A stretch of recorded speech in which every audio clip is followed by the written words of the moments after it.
সুপ্রিয়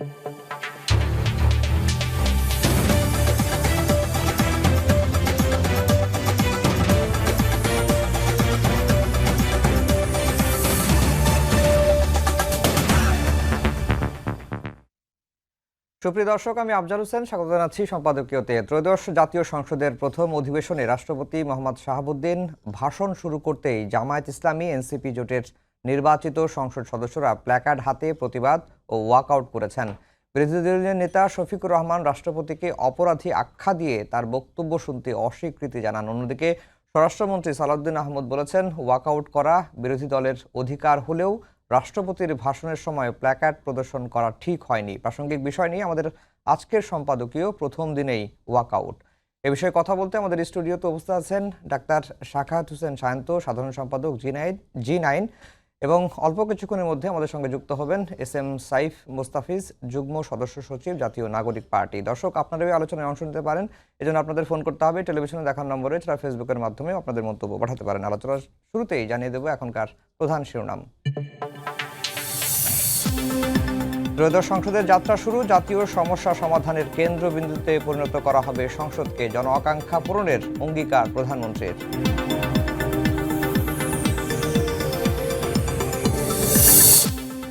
সংসদ অধিবেশনের প্রথম দিনেই বিরোধী দলের ওয়াকআউট। রাষ্ট্রপতির ভাষণের সময় প্ল্যাকার্ড হাতে প্রতিবাদ। মোহাম্মদ শাহাবুদ্দিনকে জুলাই হত্যাযজ্ঞের সহযোগী আখ্যা। সড়কে ঝরল বরকনে সহ 13 প্রাণ। বাগেরহাটে বাসের সঙ্গে সংঘর্ষে ছিন্ন ভিন্ন মাইক্রোবাস। খুলনা মেডিকেলে ভর্তি আহত একজনের অবস্থাও আশঙ্কাজনক। পাম্পে পাম্পে গাড়ির দীর্ঘ সারি। রেশনিংয়ে পূরণ হচ্ছে না চাহিদা। কারখানা ও নৌপথে পণ্য পরিবহনে আলাদা বরাদ্দ চেয়ে চিঠি। জ্বালানিবিহীন জাহাজের নিরাপত্তায় নৌবাহিনী। এবং মধ্যপ্রাচ্যের সব মার্কিন ঘাঁটি বন্ধের আলটিমেটাম। ইরানের সর্বোচ্চ নেতার। শহীদদের বদলা নেয়ার হুঙ্কার। তেহরানের প্রতিরক্ষা ধ্বংসের দাবি ট্রাম্পের।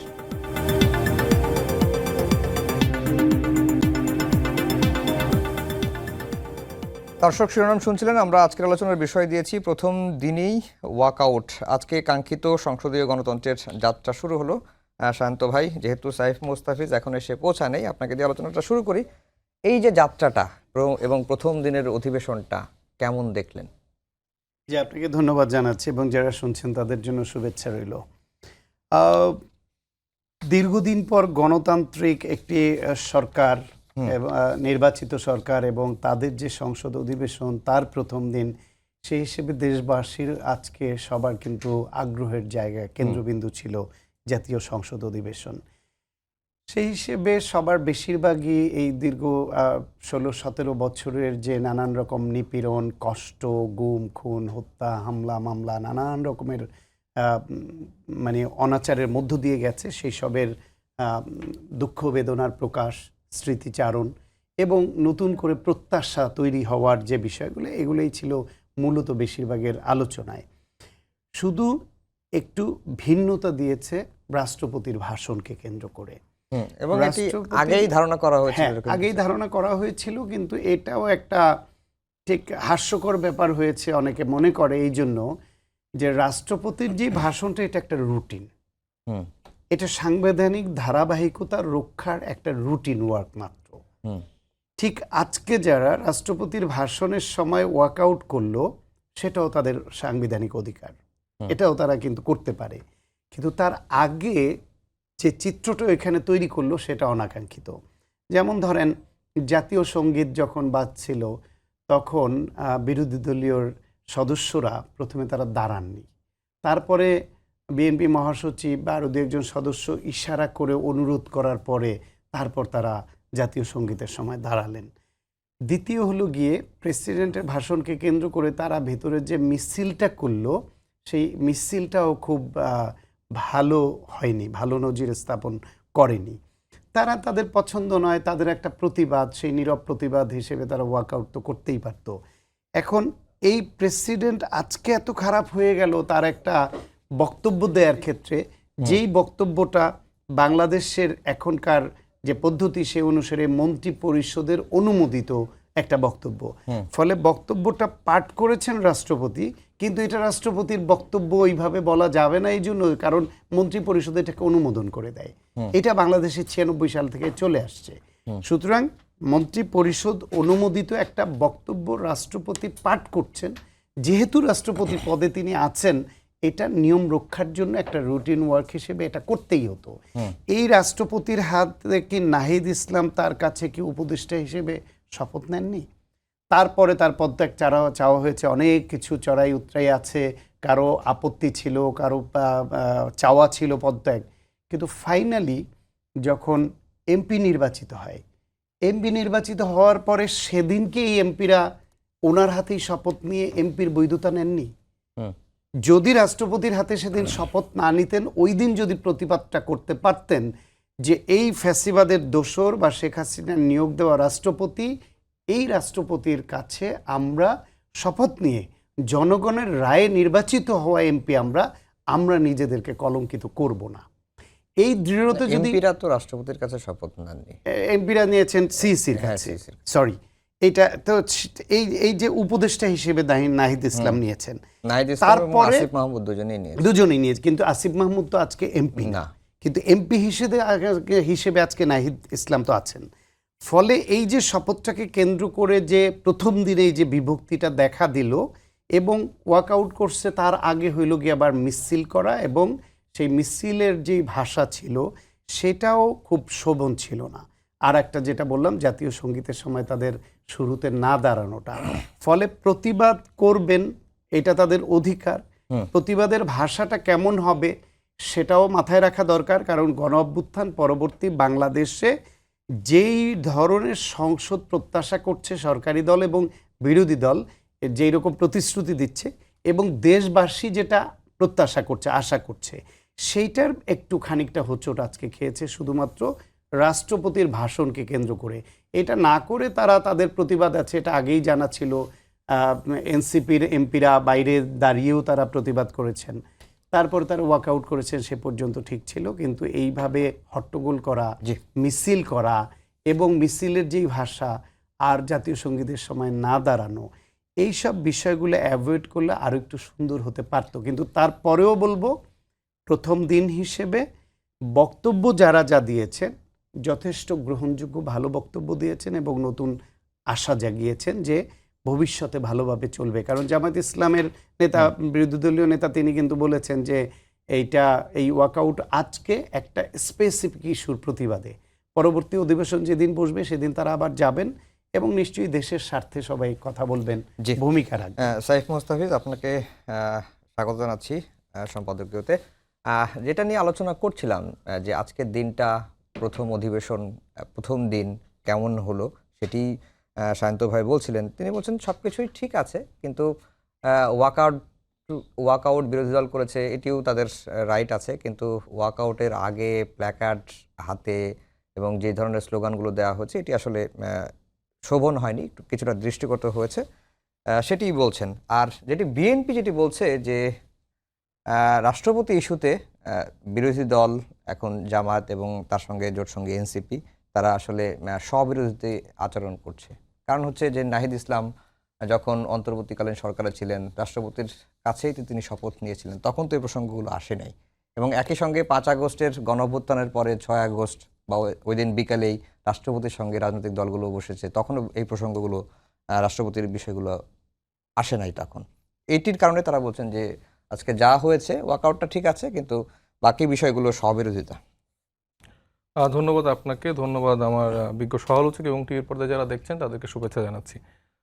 দেখুন, ভাই যে কথাগুলো বললেন সেটার ব্যাখ্যাটা আমি যদি এইভাবে বলি যে 5 তারিখে যখন ছাত্র জনতার গণঅভ্যুত্থানের মাধ্যমে শেখ হাসিনা পালিয়ে যায়, সেই সময়টা তো একটা সাংবিধানিক শূন্যতার জায়গা তৈরি হয় এবং কোনো নিয়মকানুনের বলয়ে আমার মনে হয় না কোনো সংবিধান বিশেষজ্ঞ সেক্ষেত্রে ফেলতে পারবে।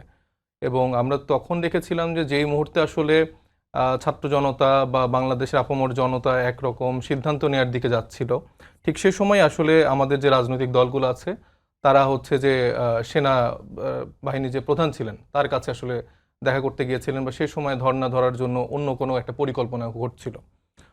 তো সেই মুহূর্তে কিন্তু সেটাকে মিটিগেট করার জন্য আমরা কিন্তু সেই সময়ও চেষ্টা করেছি দেশে যেন আর কোনো রকম খুনাখুনি আর কোনো রক্তপাত না হয়, সেজন্য একটা স্থিতিশীল পরিবেশের জন্য সবগুলো রাজনৈতিক দলকে সমন্বয় করে আমরা চেষ্টা করেছি একটা জাতীয় সরকারের দিকে যাওয়া যায় কিনা। তারপর আমরা দেখেছি বিএনপির সেক্ষেত্রে বাধা, এবং আমরা তো সে সময় আসলে সংবিধান ছুঁড়ে ফেলে সামনের দিকগুলো এগোতে চেয়েছি, কিন্তু সেক্ষেত্রে আমরা দেখেছি তারেক রহমান সাহেব থেকে বিএনপির যারা দায়িত্বশীল নেতারা ছিলেন বা অন্যান্য যারা স্টেক হোল্ডাররা ছিলেন, তারা আসলে বারবার সংবিধানের দোহাই দিয়েছেন, এবং সংবিধানকে সামনে রেখে তারা হচ্ছে যে তখন চুপ্পুর ব্যাপারটাকে তারা কিন্তু সরাতে দেয়নি।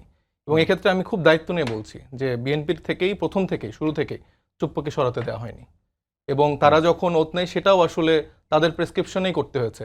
এখন ধরেন ডে ওয়ানে যদি আমরা তো জানি যে এই বিএনপি, এই বাংলাদেশ জামাত ইসলামী এবং যারা যারা আছেন তারা আমাদের বন্ধু, এবং আমরা রাজপথে একসাথে লড়াই করেছি। এখন এরকম ক্রাইসিস মোমেন্টে তাদের সাথে কি একটা বিরোধী অবস্থান কতটুকু নেওয়া যায়? যেক্ষেত্রে প্রথমে একটা অবস্থান আমরা নিলাম যখন সেনাবাহিনীর প্রধানের সাথে তারা দেখা করতে গেল, সেখানে কিন্তু আমরা একটা অবস্থান নিয়ে সেই প্রেক্ষাপটটা আমরা পরিবর্তন করেছি। কিন্তু তারপরে প্রত্যেকটা পদক্ষেপে তারা ধরেন যারা মুরব্বীরা আছেন, তাদের তো রাজনৈতিক প্রজ্ঞা জ্ঞান আমাদের থেকে অনেক বেশি, তারা যখন বারবার একদিকে আমাদেরকে গাইড করার চেষ্টা করে, সেক্ষেত্রে আমরা কতটা বিরোধিতার জায়গা যেতে পারবো? যদি বিরোধিতা আমরা অবস্থান নিয়ে ফেলতাম, সেখানে তো আরেকটা রক্তপথের দিকে চলে যেত, তখন অভ্যন্তরীণ বিপ্লব, প্রতি বিপ্লব, এই সিচুয়েশনগুলো তৈরি হতো। তো সেটা ফলো করে আমরা চেষ্টা করেছি যে আচ্ছা ঠিক আছে, সেক্ষেত্রে তখন আমরা শপথের ক্ষেত্রে আমাদের ছাত্র তরুণ বা আমাদের যে উপদেষ্টা মণ্ডলী ছিল তারা তখন ওত নিয়েছে, কিন্তু সেক্ষেত্রেও কিন্তু বলা হয়েছিল যে উপদেষ্টা মণ্ডলী গঠন করার পরেই তারা হচ্ছে যে মানে সংস্কার করে এই যে রাষ্ট্রপতি আছে তাকে আসলে সরিয়ে দেওয়া হবে।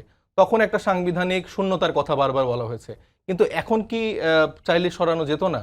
এখন তো সেই সাংবিধানিক শূন্যতার সুযোগটা নেই। এখন যে সরাবে না সেটাও তো বিএনপি বলে নেই। সরাবে না কেন আমি বলি, হ্যাঁ এখন সরাবে না। তারা সরাবে ধরেন 6 মাস থেকে 1 বছর, তারা চেষ্টা করবে যে তার মেয়াদটা পূর্ণ করতে। মানে এটা এরকম না যে মানে তাদের লাভের জায়গাটা কোনটা।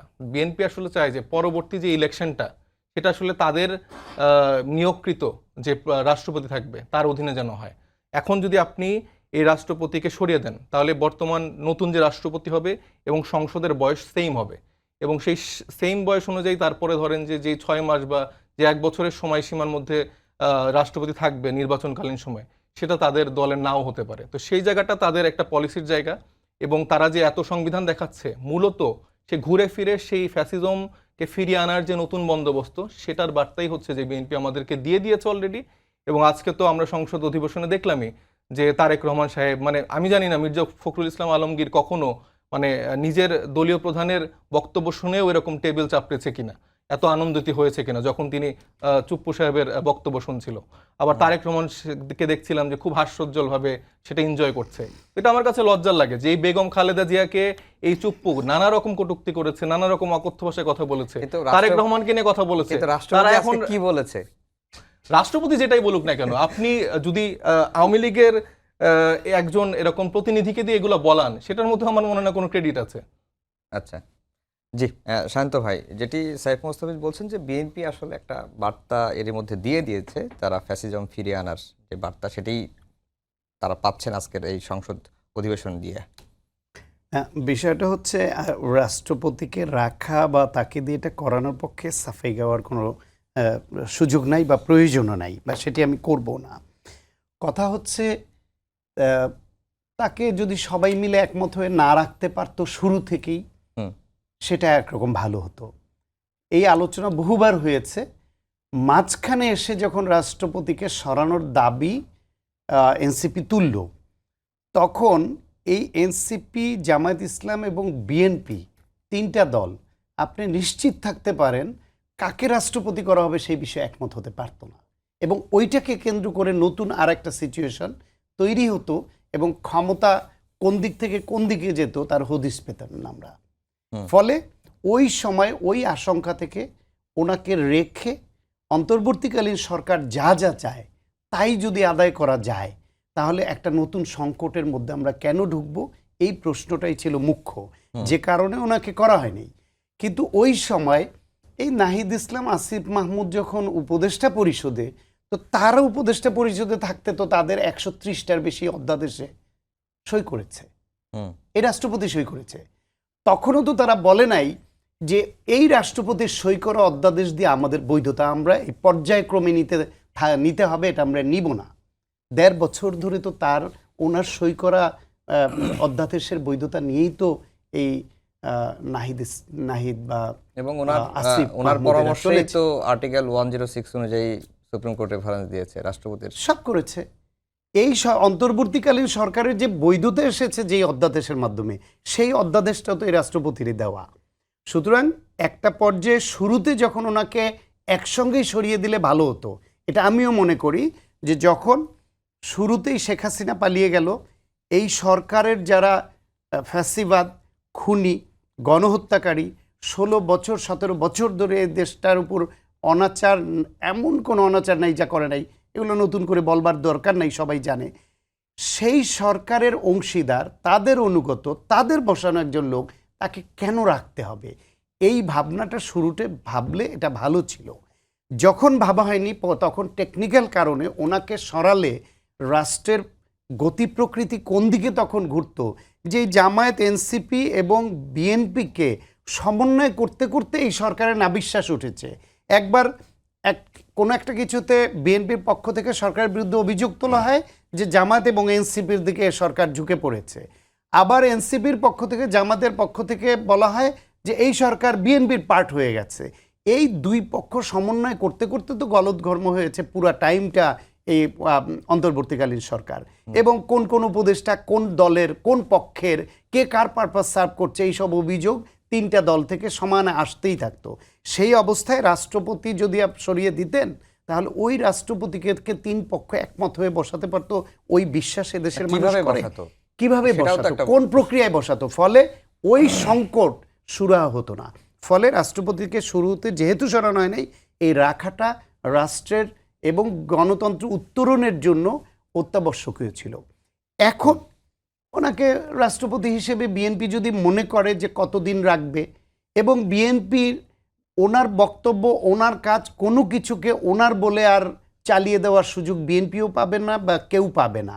যদি ওনাকে দিয়ে বিএনপি তাদের কাজ, তাদের কথা, তাদের বক্তব্য, তাদের চাওয়াটা ফুলফিল করিয়ে নিয়ে সাংবিধানিক ধারাবাহিকতা রক্ষা করতে পারে, তাহলে ওই একজন ব্যক্তি, শুধু ওনার চেহারাটা আপনার অ্যালার্জি হতে পারে, ওনার কোনো কাজ তো কোনো কাজই ওনার কাজ না।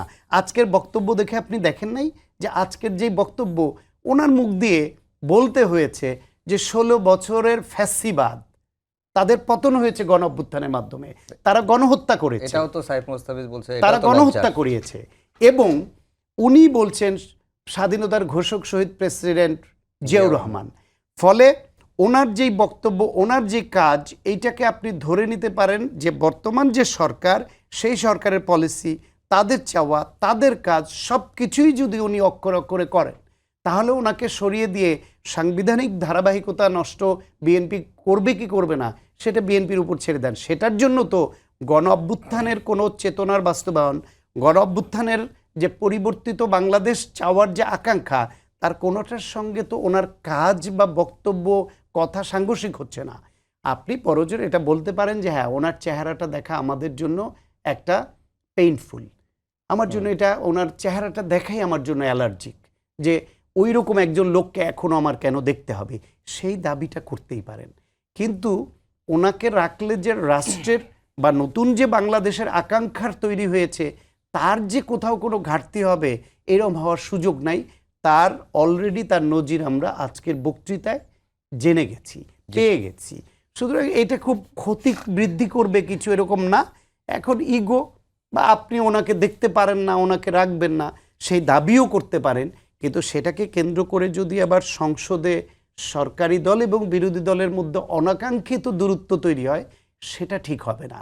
বরং আমরা ফোকাসড দেখতে চাই যে পরিবর্তনের আকাঙ্ক্ষাগুলা তৈরি হয়েছে, বাংলাদেশ গণতান্ত্রিক পদ্ধতিতে চলবে, এইখানে আর কোনো ক্রসফায়ার হবে না, এইখানে আর কেউ গুম হবে না, এইখানে মানুষের ভোটের অধিকার হরণ হবে না, মানুষের বাক স্বাধীনতা হরণ হবে না।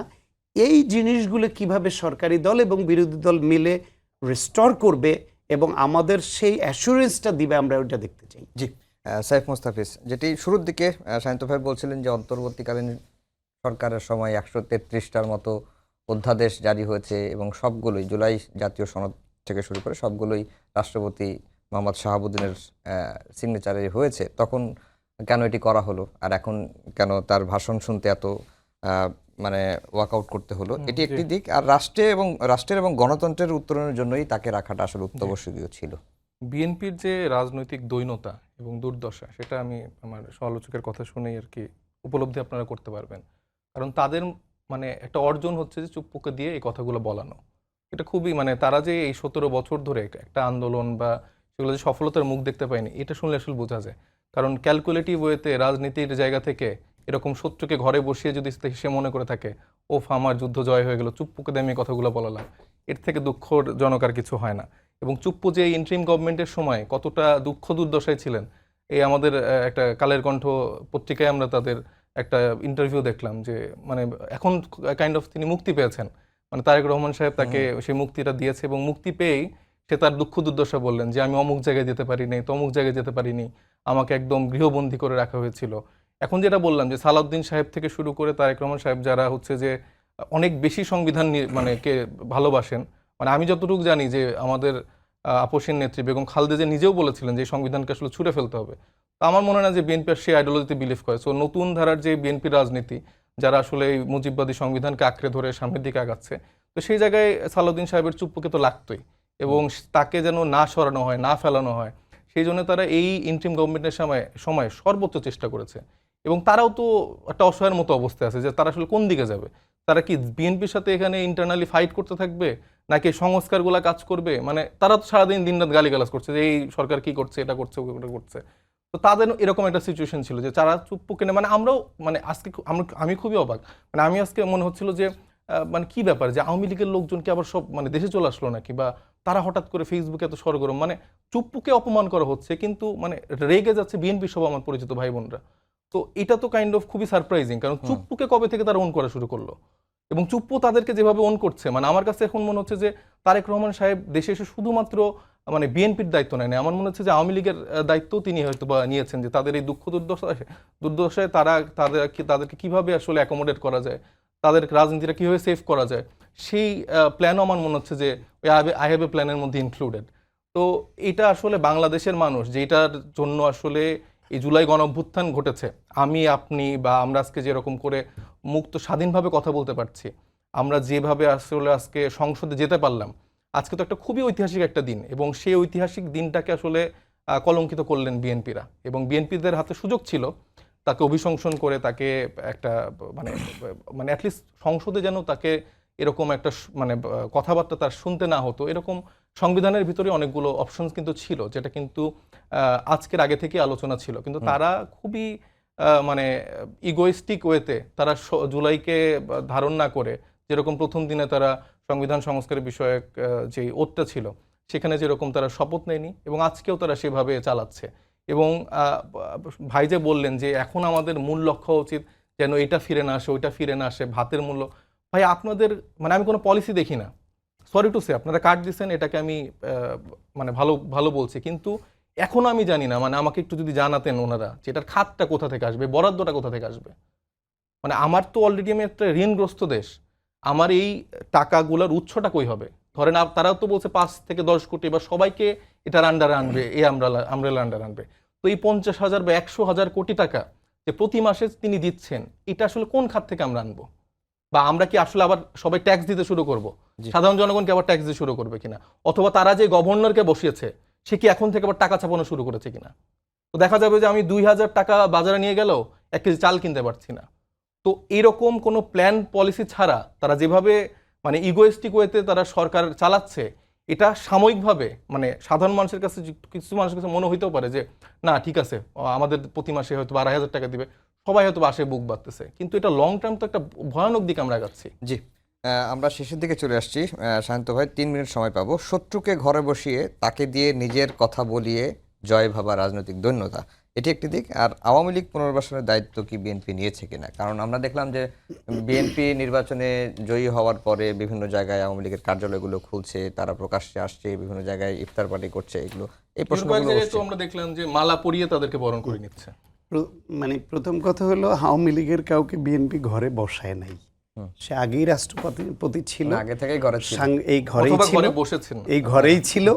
সাংবিধানিক ধারাবাহিকতা রক্ষার জন্য তাকে প্রয়োজন ছিল, সেটা এনসিপির 2 নেতা উপদেষ্টা পরিষদে থাকা অবস্থায় মেনে নিয়ে তার অধ্যাদেশে নিজেদের বৈধতা নিয়েছে।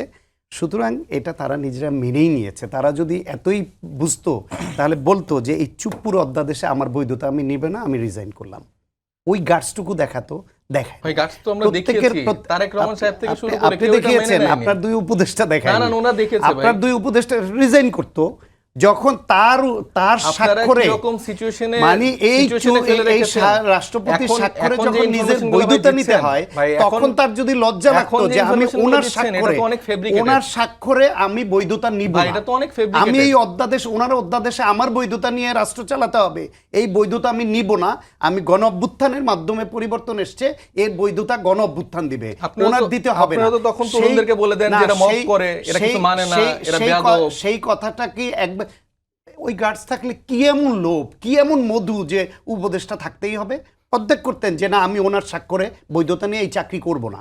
তো চাকরি, একটা চাকরি দিয়েছিল তাকে বেতনভুক্ত, সুতরাং সে সেটা করে নাই। আর তারেক রহমান আওয়ামী লীগের দায়িত্ব শুধু নেবে কেন? তারেক রহমান প্রধানমন্ত্রী হওয়ার পরে গোটা দেশের সবার দায়িত্বই তার, আপনার আমার দায়িত্ব তারেক রহমানের। সুতরাং রিকনসিলিয়েশন এই কথা কেন বলা হচ্ছে? এটা তো জামাতও বলেছে, এটা তো এনসিপি বলছে কিনা জানি না, জামাত ইসলামও বলেছে, বিএনপিও বলেছে। সুতরাং যারা অপরাধী, অপরাধের বিচার হবে। অপরাধ না করলে, যদি ছোটখাটো অপরাধ হয় সে ভুল স্বীকার করে, সেই জন্যই রিকনসিলিয়েশন করার যে বিধান যেটা আনা হচ্ছে। আবার যারা অপরাধ করেনি, রাষ্ট্রের নাগরিক, শুধু একটা পক্ষের বিলিভার ছিল, তারা কিছু এনসিপিতে ঢুকবে, কিছু জামাতে ঢুকবে, কিছু বিএনপিতে ঢুকবে, কিছু নির্দলীয় হয়ে যাবে। সেটাই তো হচ্ছে। আমরা কি নির্বাচনের সময় দেখি নাই যে ঘুরে ফিরে তারা সব দলের পক্ষেই গিয়েছে? আর আজকে এই সবার দায়িত্ব নিতে হচ্ছে বলেই তো আজকে জাতীয় সংসদে স্বাধীনতার ঘোষকের প্রতিষ্ঠিত দল, সেই দল 2/3 মেজরিটি পেয়ে সংসদে, এবং তাদের সরকারের সময় আজকে মুক্তিযুদ্ধে বিরোধিতাকারীদের তাদের বিষয়ে শোক প্রস্তাব তো বিএনপি বিরোধিতা করে নাই, করছে না, কারণ এইটাও তাদের প্রতি অন্যায় হয়েছে। সুতরাং এটাও বিএনপির দায়িত্ব সেই অন্যায়ের প্রতিকারটা করা। সুতরাং তারেক রহমান যখন প্রধানমন্ত্রী, দেশের সকল নাগরিকের দায়িত্ব, সকল সংগঠনের দায়িত্ব। হাইলি আপনার সাথে একমত, এবং আমার মনে হয় যে দেশে এখন এই সিচুয়েশন এসে গেছে যেখানে আসলে দিল্লি থেকে এখনই আমার মনে হয় যে শেখ হাসিনাকে আসলে সাদরে ফিরিয়ে এনে সাংবিধানিক যে শূন্যতা, অ্যাকচুয়ালি সাংবিধানিক শূন্যতাটা ওইটা পূরণ করে আপনার শেখ হাসিনাকে ক্ষমতায় বসায় দেন। প্রধানমন্ত্রী তো দিয়ে দেন, আপনার তারেক রহমান ধরেন উপপ্রধানমন্ত্রী থাকুক, 2 জন মিলেমিশে পুরো বাংলাদেশটাকে আবার নতুন করে, ওই যে ডিজিটাল বাংলাদেশ যেরকম ছিল, আপনাদের যে 31 দফা সংস্কারের, দুটো মিলে বাংলাদেশকে এমন পর্যায়ে নিয়ে যান ভাই, এমন পর্যায়ে নিয়ে যান যাতে 2000 মানুষগুলোর জীবন আপনারা ফিরিয়ে দিতে পারেন। পারবেন সেটা? সেটাকে ফিরিয়ে দিতে পারবেন? আপনারা তো ক্ষমতার স্বার্থ খুব আনন্দ গ্রহণ করছেন, এই 2000 মানুষের জীবনটা ফিরিয়ে দিন। আপনারা যে হাসিনাকে এখন বৈধতা দিচ্ছেন, জানাভাবে যে বৈধতা দিচ্ছে ভাই, নানাভাবে আপনারা হাসিনাকে বৈধতা দিচ্ছেন, এই যে হাসিনা এটা করছে না, ওইটা করছে না, আপনারা যা যা বলছেন, এই যে রিকনসিলিয়েশনের কথা বলে, রিকনসিলিয়েশনের কথা বলে দেখবেন 1 বছর পরে এই টকশোতেই আপনার মুখ দিয়ে বেরোবে, না না ওনারা তো আসলে এই কারণে করেন। আলোচনা অনেক হলো, আমাদের সময়ও শেষ। সবাইকে ধন্যবাদ জানিয়ে শেষ করছি। আমাদের আজকের সম্পাদকীয় আগামীকাল আবারও দেখা হবে একই সময়। শুভরাত্রি।